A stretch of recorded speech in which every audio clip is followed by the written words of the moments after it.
A FAMPESC, a Federação das Associações de Micro e Pequenas Empresas de Santa Catarina, está completando 26 anos de atuação à frente do empreendedorismo catarinense. O sistema foi criado em 1985 com o objetivo de agregar as associações de micro e pequenas empresas aqui do estado. E hoje eu estou recebendo o vice-presidente institucional da FAMPESC, Alcides Andrade. Alcides, seja bem-vindo, boa noite. Boa noite. Alcides, já estão olhando as micro e pequenas empresas de outra maneira hoje? Ou seja, as micro e pequenas empresas estão sendo mais valorizadas? Sem dúvida alguma. Esses 26 anos aí de atuação, de representação política das micro e pequenas empresas, vem produzindo alguns bons resultados, né? Esse ano é o ano que tanto o governo federal quanto o governo estadual estão publicando, divulgando algumas políticas recém-criadas e que nos traz muita alegria, né? O caso de Santa Catarina como o Juro Zero para o empreendedor individual, a criação do Ministério da Micro e Pequena Empresa em âmbito nacional, a atualização da Lei Geral da Micro e Pequena Empresa também, que aumenta os tetos de limite de faturamento do Super Simples. Uma notícia também há pouco tempo divulgada pela presidente Dilma, a redução dos juros para empréstimos para micro e pequenas empresas para 8% ao ano. Então são várias notícias aí que vêm agradando bastante o setor, o segmento da micro e pequena empresa, e temos então bastante a comemorar, apesar de que muito ainda tem a ser feito. Agora, Alcides, quanto ao Juro Zero, nós estamos tramitando na Assembleia Legislativa o projeto, que é do governo do estado. Eu imagino que vai ser realmente aprovado, né? Até porque é um projeto do governo e o governo tem a maioria, e foi uma promessa de campanha do governador Raimundo Colombo. Eu gostaria que você explicasse um pouquinho mais, aprofundasse um pouquinho mais essa questão, Alcides, principalmente para o empreendedor individual, em que ele vai ganhar, né? Porque, pô, o Juro Zero a gente já sente que vai haver ganho, já vai haver aí um privilégio, um avanço bastante grande. Mas, na prática, realmente, como é que deve avançar essa questão? A partir do momento que entrar em funcionamento o Juro Zero, a gente acredita que muitos benefícios vão ser gerados ao empreendedor individual. Né, o empreendedor individual, a micro e pequena empresa, precisa de um tratamento diferenciado e favorecido, assim como diz a nossa Constituição Federal.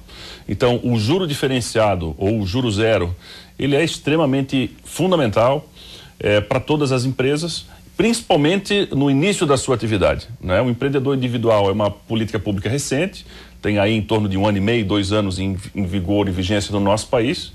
E aqui em Santa Catarina, com mais de 45 mil empreendedores individuais formalizados, é uma excelente oportunidade para que esses negócios possam crescer naquele momento mais importante, que é o início da sua atividade econômica.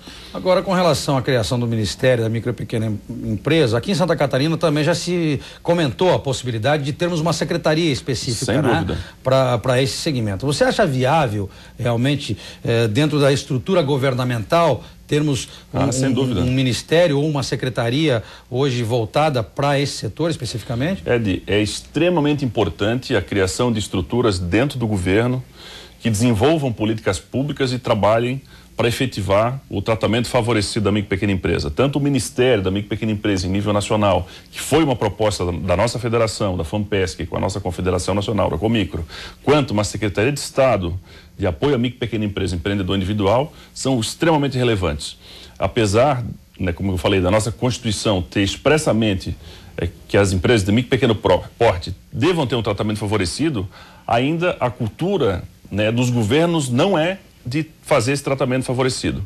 Na área tributária é muito comum a gente ver com Super Simples, com alguns procedimentos menos burocráticos na hora de abrir e de fechar uma empresa. Mas em outros setores, né, em outras áreas, como a inovação, como a questão do meio ambiente, a questão trabalhista, se nós não tivermos áreas dentro do governo, como secretarias de Estado e ministérios, que trabalhem pela efetivação desse tratamento favorecido, vai continuar acontecendo o que ocorre há anos, né? Uma morosidade muito grande para que esse tratamento favorecido venha a ocorrer. Agora, vocês cobram do governo um tratamento diferenciado em relação a outras empresas de outro porte, de médio e grande porte, por exemplo? Que tipo de tratamento vocês querem? Ainda no começo do ano, quando visitamos o secretário de Fazenda, o Biratã Rezende, levamos uma série de argumentos em prol da micro e pequena empresa. E logo ele falou, não precisam me falar nada, porque eu já conheço.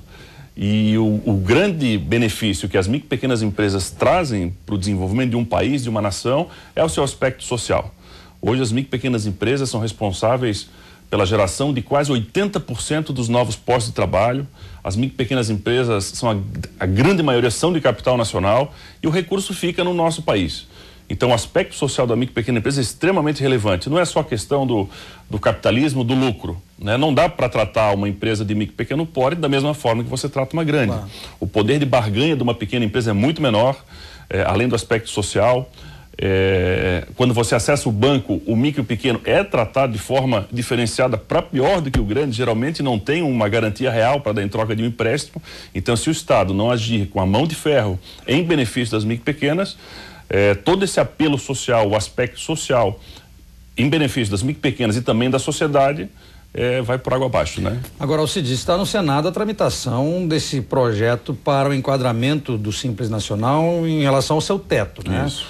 Deve chegar aí a quase 3 milhões de reais aí para micro e pequenas empresas, o teto de faturamento. Isso. Né? Isso pode significar um aumento, talvez, nesse rol hoje de micro e pequenas empresas no Brasil? Eu não tenho dúvida disso, né? Tanto a atualização da lei geral, que esse aspecto do aumento dos tetos, como a criação do Ministério do Juro Zero, são políticas públicas que fazem parte do manifesto da micro e pequena empresa que foi produzido pela nossa federação. O aumento do teto dele nada mais é do que uma atualização da inflação nos últimos 7 anos. Né? Ficou parado todo esse tempo. Todo esse tempo que o teto ele não é ampliado sem o aumento das alíquotas, né? Então, o aumento dos tetos vai produzir na prática a partir do ano que vem, caso o projeto seja aprovado, uma redução momentânea de tributos para a micro e pequena empresa. Com essa redução de tributos, o empresário vai poder investir mais na sua empresa, capital de giro, fazer novos investimentos, gerando cada vez mais empregos. Você perguntou em relação a mais empresas nesse enquadramento. Sem dúvida. Hoje, empresas que faturam 2.800.000, 3.200.000, que não estão enquadradas. A proposta é de ampliar o teto da pequena empresa para 3.600.000, automaticamente essas empresas serão enquadradas. Então, o número de micro e pequenas empresas vai aumentar, sem dúvida alguma. Alcides, muito obrigado por sua entrevista aqui no Economia News. Obrigado, Ed. O programa de hoje está terminando, nós voltamos amanhã logo após o Visão Geral. Até lá.